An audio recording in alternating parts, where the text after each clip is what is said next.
अब हामीले के गर्न पर्नु न त भयो खै त अर्को पनि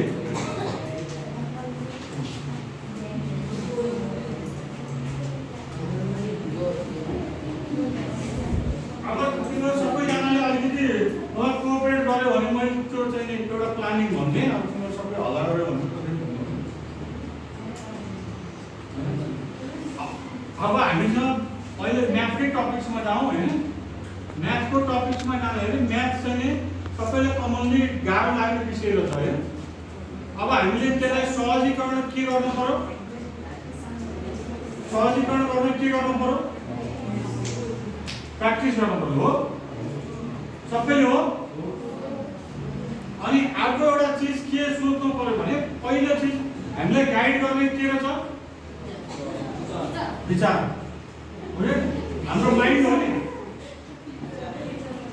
टिचर पनि हो विचार पनि हो पहिला त हामीले के गर्नु पर्यो विचारले गाइड दिनु पर्यो हाम्रो थट प्रोसेस हुन्छ नि जुन चाहिँ हाम्रो सोच्ने क्षमता छ नि हामीले के गर्नु पर्यो भने म चाहिँ नि मलाई म्याथ आउँछ भनेर पहिला भाइ मलाई म्याथ आउँछ भन्नु पर्यो मलाई म्याथ आउँछ मलाई म्याथ आउँछ मलाई म्याथ आउँछ हो अनि त्यसको चाहिँ म्याथको चाहिँ बेसिक फर्मुला के हो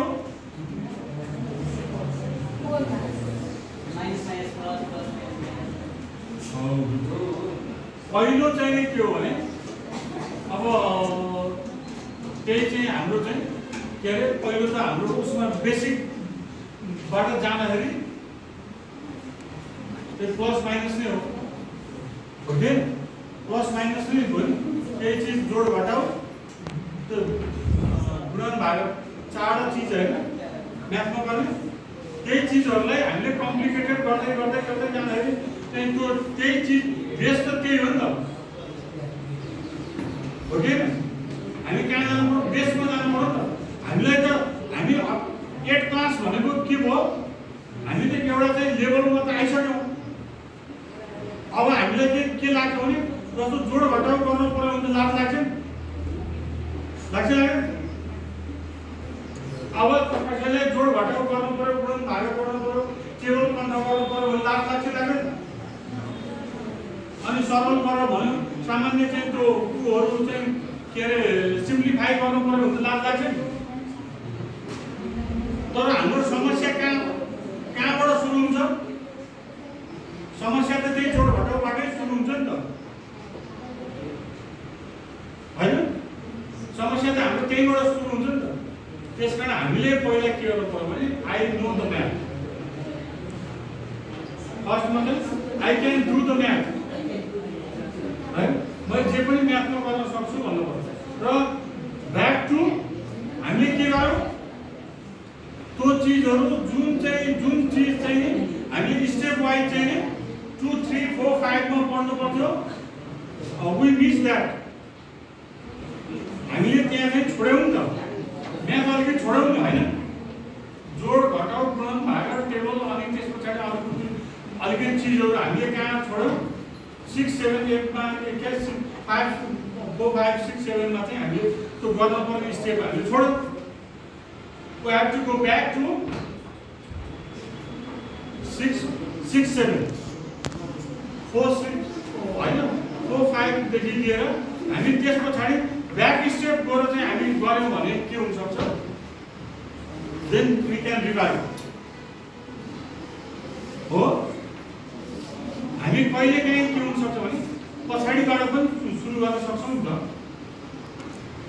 हामी माथि चढ्दै जाँदाखेरि एकैचोटी माथि पुग्यो गऱ्यो भने चाहिँ त्यहाँ माथि तलमा रहिरहन सकिन्न हामी तलबाट फेरि सुरु गर्न सक्छौं हामी त्यसकारण म्याथलाई के गर्न सक्छौं फेरि तलैबाट पनि सुरु गर्न सक्छौं तलबाट सुरु गर्दै र अहिलेको त्यसलाई चाहिँ कम्बाइन गर्यो भने के हुन सक्छ म्याथमा रहर लाग्न सक्छ नि त सक्छ छैन हामीले जे चीज जानेका थियौं त्यो चीजलाई चाहिँ फेरि बिर्सिया थियौँ, नजानेको पनि होइन नि त। हामी 4-5 मा पढेर आएको हो नि त, त्यो चिज हामीले बिर्सिया थियौँ होइन। त्यो चिज हामीले त्यहाँ गर्नुपर्ने चिज अलिकति हामीले बिर्स्यौँ। We go to back to 4-5 maths, and then after we together go to 8th class. त्यसको लागि के गर्नु पर्यो?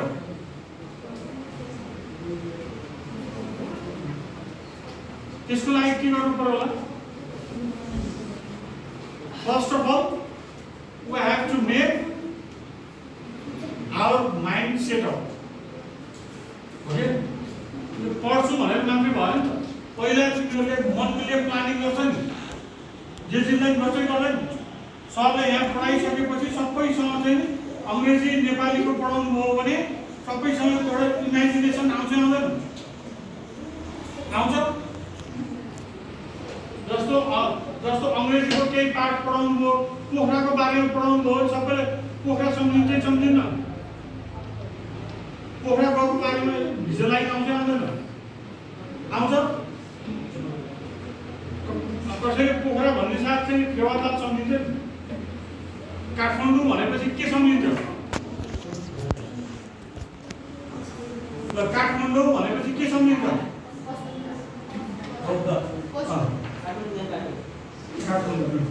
कसैले काठमाडौँ जाने बाटो सम्झिन्छ, कसैको बात चाहिँ विदेशमा छ भने एयरपोर्ट सम्झेला होइन। कसै चाहिँ अब हजुरआमासँग चाहिँ पशुपतिनाथ गएको थियो भने पशुपतिनाथ सम्झिन्छ, कोही स्वयम्भू गएको थियो भने स्वयम्भू सम्झिन्छ, कसैले काठमाडौँमा चाहिँ बसेर पहिलोचोटि मोमो खाएको थियो भने मोमो पनि सम्झिन्छ है। म त पहिलोचोटि काठमाडौँ जाँदा मोमो खाएको थिएँ भन्छु। काठमाडौँ जाँदा पहिलोचोटि फिल्म हलमा गयो भने त्यो सम्झिन सक्छ। टुडी खेल देखेको मान्छेले टुडी खेल सम्झिन्छ। हामीले यस्तै म्याथमा पनि त्यस्तै टेक्निक अपनाउनु पर्छ, सम्झ्यो? हामीले म्याथमा पनि हाम्रो म्याथमा चाहिँ के छ? हामीलाई समस्या त म्याथमा छ नि त। म्याथमा गरिसकेपछि म्याथको पढ्न साथै म्याथमा आज सरले यो पढाउनु अल्जेब्रा पढाउनुहुन्छ भनेपछि अल्जेब्राको फर्मुलाहरू 2-4 आफूले रिभिजन गर्नु, मल्ले रिभिजन गर्नु। ओके? हाम्रो त अझै पढ्न त माथि जान छ नि त। म्याथ त 8 कक्षा मात्रै पढ्ने होइन नि, 9, 10, 11, 12 एटलिस्ट 10 सम्म त पढ्न छ छैन? त्यसकारण चाहिँ नि हामीले त्यसलाई चाहिँ नि स्लोली प्लानिङ बनाएर जानु पर्यो। अनि त्यस पछाडि अर्को एउटा अब पढाइकै बारेमा छलफल गरौँ है। अर्को एउटा चाहिँ चिज छ, यो डायरी भन्ने थाहा चाहिँ छैन? छ? सबैलाई थाहा छ? Do you have diary? Everybody have diary? That is only for school diary. Is it? Do you have personal diary? Yeah. Who? You have? You have? Another? No one, only 2? Then what do you write in your diary?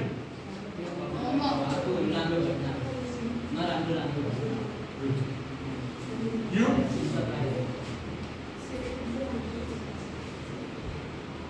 What do you write in your diary?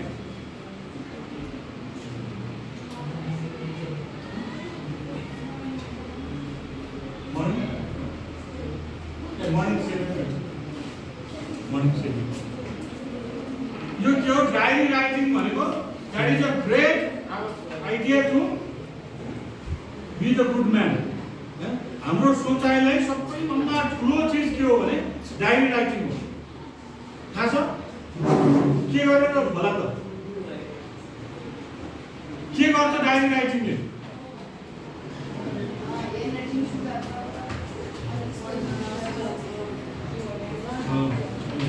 Diary राइटिङमा के लेख्नु पर्यो भने we have to write about our feelings. Do you know? What is your feelings? How do you feel today? Yeah, sleepy, happy, lazy, अनि त्यसमा frustrate, weakness, grief, happiness हैन सबै चिज आज चाहिँ के भयो कसै घरमा पाहुना आउनुभयो मामा आएपछि चाहिँ खुसी लाग्यो नि त आज मामा आउनु भएको थियो एकदमै रमाइलो भयो मामासँग गफ गर्यो मामासँग के गफ गर्यो म आज एकदम खुसी छु तिमीहरूले क्लासमा भाइ एकछिन है मैले आज क्लासमा चाहिँ यस्तो पढेँ यो पढेँ मलाई अङ्ग्रेजीमा सरले यो पढाउनु भएको अब यो फर्मुलाहरू पढ्यो हामीले म्याथमा हामीले यो पढ्यो यसमा यो पढ्यो भनेर तिमीले यदि डायरी राइटिङ गर्यो भने what the most of the one thing is that you remember पढाइ आज के पढ्यो त्यो चिज चाहिँ नि बेलुका गएपछि उसले के भयो रिमेम्बर भयो नि त्यो रिमेम्बर भयो त्यसले चाहिँ त्यो आफ्नो ज्ञानलाई अझै इम्प्रुभमेन्ट गर्यो अनि त्यस पछाडि अर्को के भयो आफ्नो फिलिङ्सहरू पनि हामीले त्यहाँ हाल्न पायौँ अनि कहिलेकाहीँ तिमीले 7 कक्षामा म कस्तो रहेछु त 7 कक्षामा मैले कसरी पढाएर छु 7 कक्षाको मेरो जीवन के रहेछ त भन्यो भने तिमीहरू त डायरी पढ्दा you can write flashback your life okay अहिले तिमीले 7 कक्षा जान सक्छौ अहिले सबैजना 12-14 वर्ष भयो अब 13 वर्षमा जान सक्छ can you back to 13 years no then if you have diary to about your last year then you can remember diary पढ्यो भने पढ्दायो भने म चाहिँ 4 वैशाख 1 गते के गरेर छु त मलाई कस्तो फिलिङ भएको छ त म कति खुसी भएको छु त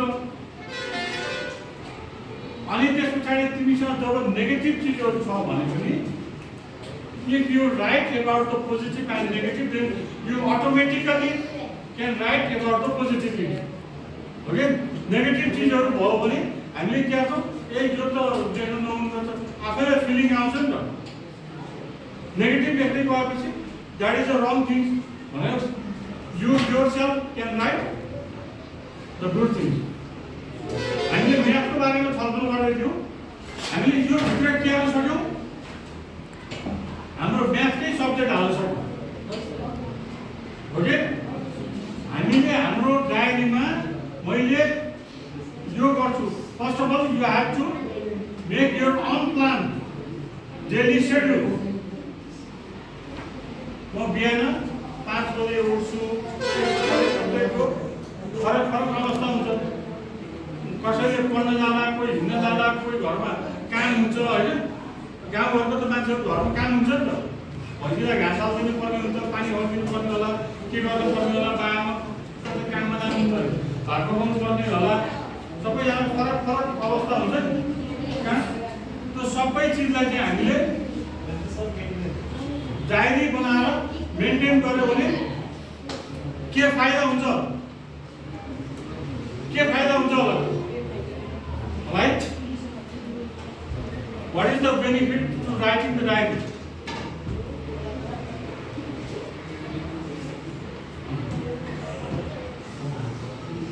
ह्यान्डराइटिङको लागि मात्रै हो डायरी ह्यान्डराइटिङको लागि मात्रै हो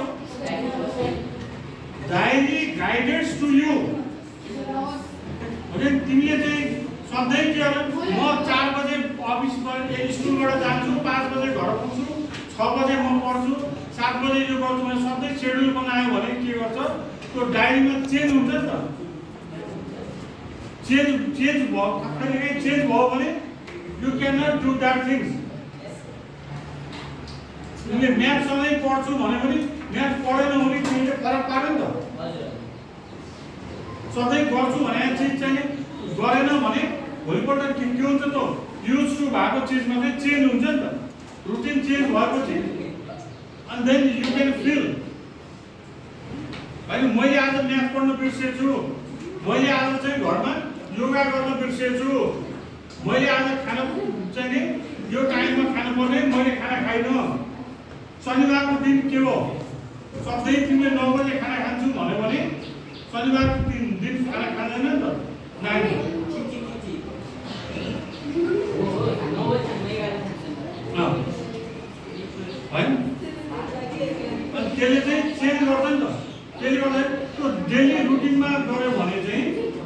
त्यसले लाइफलाई के गर्छ अनुशासित बनाउँछ हो थाहा छ भाइ डायरी राइटिङ गर्यो भने त्यसले के गर्छ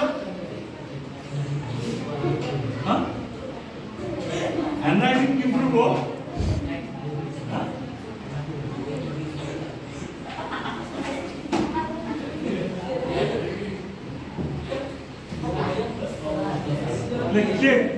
के फाइदा हुन्छ भन्नु मैले के भने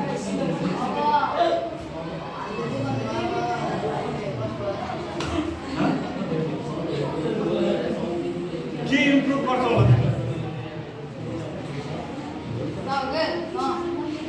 के इम्प्रुभ गर्छ होला ल के इम्प्रुभ गर्छ होला टाइम भन्नु बट पेशेन्स लिसन एभ्रीबडी के इम्प्रुभ गर्छ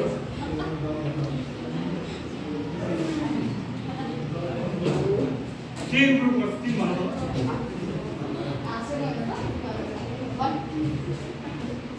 डायरी राइटिङ गर्यो भने के हुन्छ प्लानिङ लाइफ हुन्छ न डायरी राइटिङ गर्यो भने के हुन्छ अरे भाइ ल भन त मैले के हुन्छ अरे भन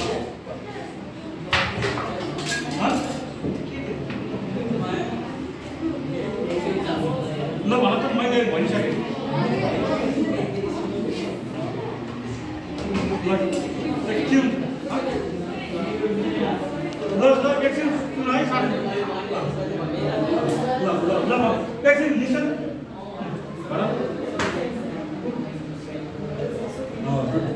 शेड्युलमा काम गर्न सिकाउँछ होइन हामीलाई शेड्युलमा काम गर्यो भने के हुन्छ अनुशासित हुन्छ नि यो तिमीले यो ब्यागमा यति बुक हटाएको छ नि छैन तर यो बुकलाई नै हामीले के गर्यौँ भने यस्तो गरेर यता भाँचेर च्याटेर त्यसो गरेर हाल्यो भने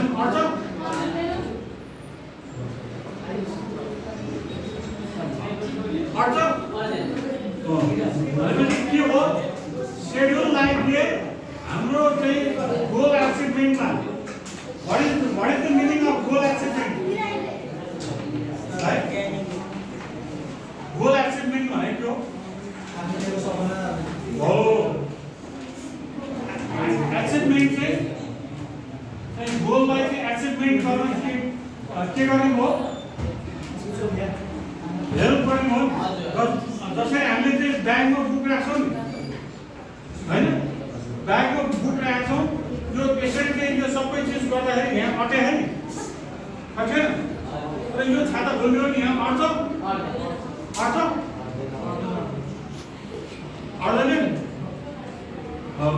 यसलाई हामीले के गर्यौँ सबै चिजलाई प्रपर म्यानेज गर्यौँ नि हामीले यसरी नै प्रत्येक सब्जेक्टलाई म्यानेज गर्नु पर्छ त्यो कसरी गर्नु त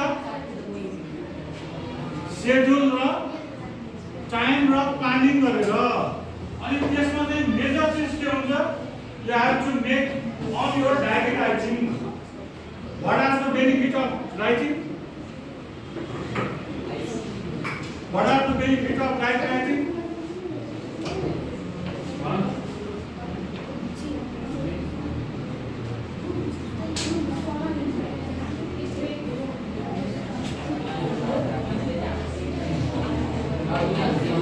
त्यसले के गर्यो हामीलाई जीवनलाई आफ्नो टाइमलाई म्यानेज गर्न सहयोग गर्यो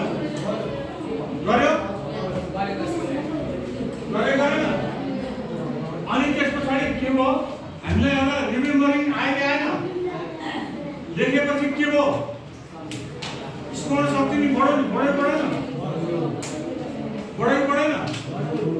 अनि त्यस पछाडि what is that you can see your past memory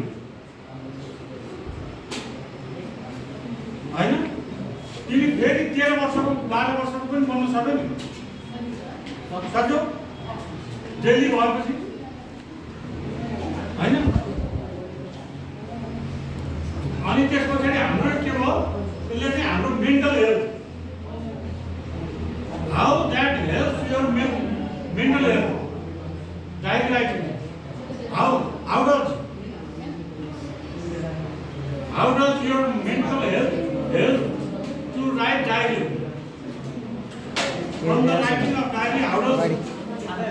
पर्दैन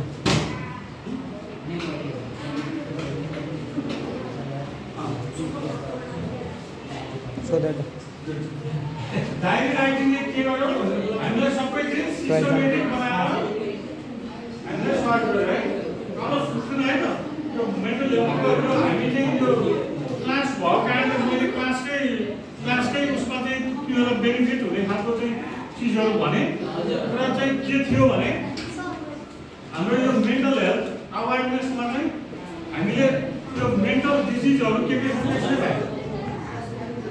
मेन्टल हेल्थ डिजिजको बारेमा हामी छलफल गर्ने थियौँ अब एउटा मेजर प्रब्लम है मेन्टल हेल्थ प्रब्लम चाहिँ के हो depression then after anxiety disorder